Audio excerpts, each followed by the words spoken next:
હાલ એક ખૂબ જ દુઃખદ સમાચાર સામે આવી રહ્યા છે।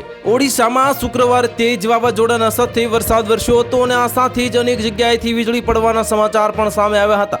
આ વિવિધ જગ્યાએથી વીજળી પડવાની ઘટના 6 મહિલા સહિત ઓછામાં ઓછા 9 લોકોના મોત નિપજ્યા છે અને અનેક લોકો ઇજાગ્રસ્ત થયા છે। આ મળતી માહિતી અનુસાર કોરાપુટ જિલ્લામાં 3 લોકોના વીજળી પડવાના કારણે મોત નિપજ્યા છે। જો કે જાજપુર અને ગંજામ જિલ્લામાં 2 અને ઢેંકાનાલ તેમજ ગજપતિ જિલ્લામાં 1 વ્યક્તિના મોત નિપજ્યા છે।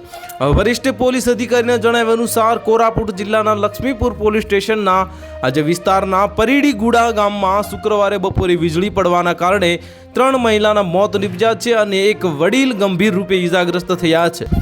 ત્રણેય એક જ પરિવારના સભ્ય હતા જે ભારે વરસાદના કારણે ખેતરમાં કામ કરતા સમયે એક ઝૂંપડીમાં આશરો લઈ રહ્યા હતા।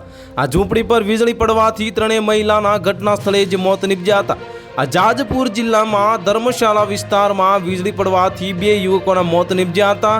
તો ગુજરાતમાં ઉનાળાની ઋતુ વચ્ચે કમોસમી વરસાદનો માહોલ યથાવત છે, ત્યારે અમરેલી જિલ્લાના વિવિધ પંથકમાં સોમવારે પણ ભારે પવન સાથે કમોસમી વરસાદ નોંધાયો છે। આ જેના કારણે વાતાવરણમાં ઠંડક પ્રસરી છે, પરંતુ ખેડૂતોના ઉનાળુ પાકને મોટા નુકસાનની ભીતિ છે। સાવરકુંડલા શહેર અને આસપાસના વિસ્તારોમાં સોમવારે ભારે પવન સાથે ધોધમાર કમોસમી વરસાદ વરસ્યો હતો। આ ઉપરાંત કાના તળાવ અને હાથસણી, સરખડિયા, ખાંભા અને ધારી પંથકમાં વીજળીના કડાકા ભડાકા સાથે તીવ્ર ગતિથી વરસાદ તૂટી પડ્યો હતો।